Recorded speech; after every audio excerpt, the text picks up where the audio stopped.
La influencia social es ejercida desde la mayoría o de la minoría. Para Cialdini, en 1994, la influencia social son los esfuerzos de los demás para cambiar nuestras actitudes, creencias, percepciones o comportamientos. La influencia es un hecho fundamental de la vida social, ya que constantemente intentamos influir en otras personas y somos influidos por ellos. Los diferentes estudios realizados por Sheriff, Ash y Milgram fueron los estudios que comenzaron a investigar este fenómeno social. En esas investigaciones entendieron cómo es que se llega a influir en los demás desde diferentes posiciones y qué es lo que favorece o no a esta influencia. Se habla de conformidad, aceptación y obediencia. Comenzaré con el primer estudio realizado por Muzaffer Sherif, que en 1925 realizó una serie de experimentos en los cuales se refería al fenómeno de la susceptibilidad a la influencia ejercida por otro. Su experimento consistía en invitar a los participantes a que estimaran la distancia recorrida por un punto luminoso que se movía en un ambiente totalmente oscuro. En realidad, el punto es estacionario, pero por el efecto autocinético daba el efecto que se movía. La cuestión era que el participante determinara cuánto era lo que se movía el punto. Los cálculos variaban de persona en persona. Primero, los participantes daban sus estimaciones solos y luego con la presencia de un ayudante del experimentador, ya que éste no daba el mismo valor. Este resultado surgió el término conformismo, pero este experimento careció de sustento, ya que el estímulo era ambiguo y ese afectó al comportamiento a la hora de emitir su juicio. Recordemos que la conformidad es un tipo de influencia social en la que los individuos cambian sus actitudes o comportamientos para cumplir con las normas sociales existentes.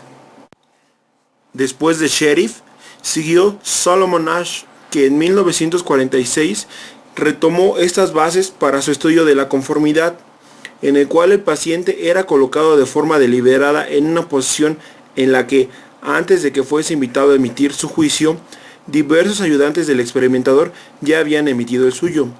El juicio que debía darse consistía en decir cuál de las tres líneas de diversos tamaños era del mismo largo que una línea patrón colocada al lado de estas tres. En sus resultados, Asch estableció tres razones por las que los participantes llegaron a la conformidad y con ellos a cambiar su juicio. Estas fueron: la distorsión de la acción. El participante percibía que la mayoría se encontraba en un error, pero no tenía la valentía para oponerse, y en consecuencia emitía un juicio semejante al de la mayoría. La distorsión del juicio. Creían que algo andaba mal con su visión, y por eso seguían la opinión unánime. La disposición de la percepción. Ellos realmente percibían la línea equivocada como igual a la línea patrón. Apenas una minoría fue la que lo presentó. Pero hay factores que afectan la conformidad. Algunos de ellos son la cohesión, el tamaño del grupo y los tipos de normas sociales. La cohesión es el grado de atracción que siente un individuo hacia un grupo, y cuando esta atracción es alta, las presiones hacia la conformidad aumentan y viceversa.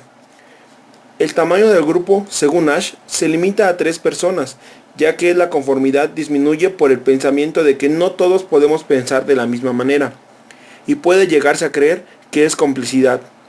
Pero otros estudios demuestran que entre más grande sea el grupo, más será la conformidad, por la presión social que ésta se ejerce. Y al respecto de las normas sociales, Cialdini, Carlgren y Reno en 1999 denominaron las normas descriptivas e impuestas. La primera se refiere a que son las que indican lo que hace la mayoría de la gente en una situación dada. Influyen del modo de actuar, informándonos de cuál es el comportamiento adecuado y el inadecuado en una determinada situación.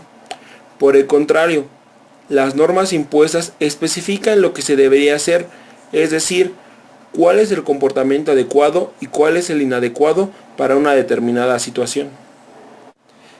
Pero, ¿por qué seguimos a los demás? La mayoría de las personas cumplen las normas de sus grupos o sociedades, casi siempre. La respuesta es por dos fuertes necesidades de los seres humanos: el deseo de gustar o ser aceptado por los demás y el deseo de estar en lo correcto.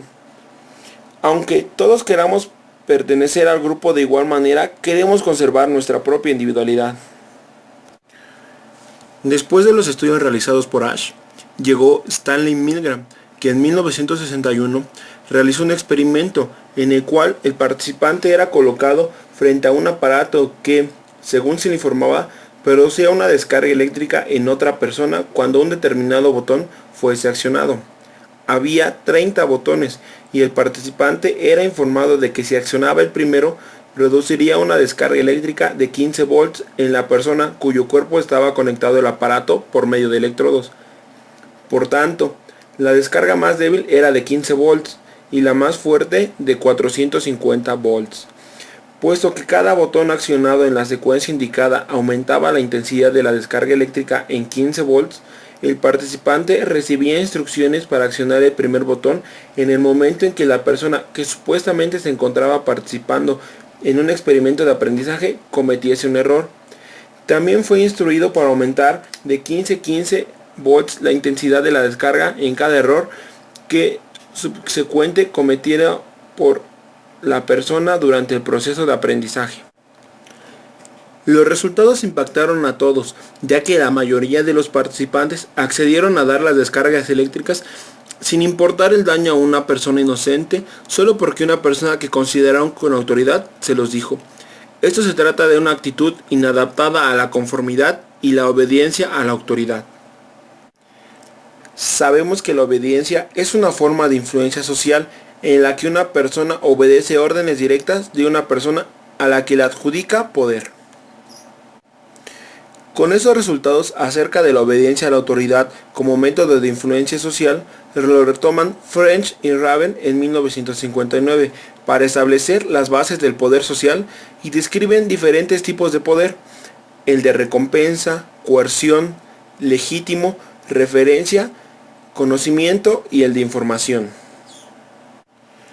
En resumen, podemos decir que la influencia mayoritaria es cuando un grupo de personas, no necesariamente hablando en cantidad, es que induzcan un determinado comportamiento a una o varias personas.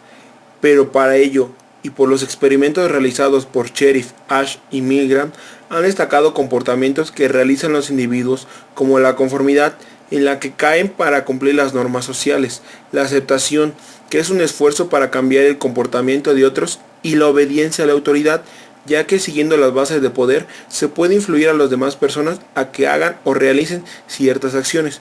De igual manera, se encontró que otros factores que ayudan o perjudican esta influencia es la cohesión del grupo, su tamaño, el tipo de norma social que persiguen, y para ello hay diferentes técnicas a las que ayudan este tipo de influencia.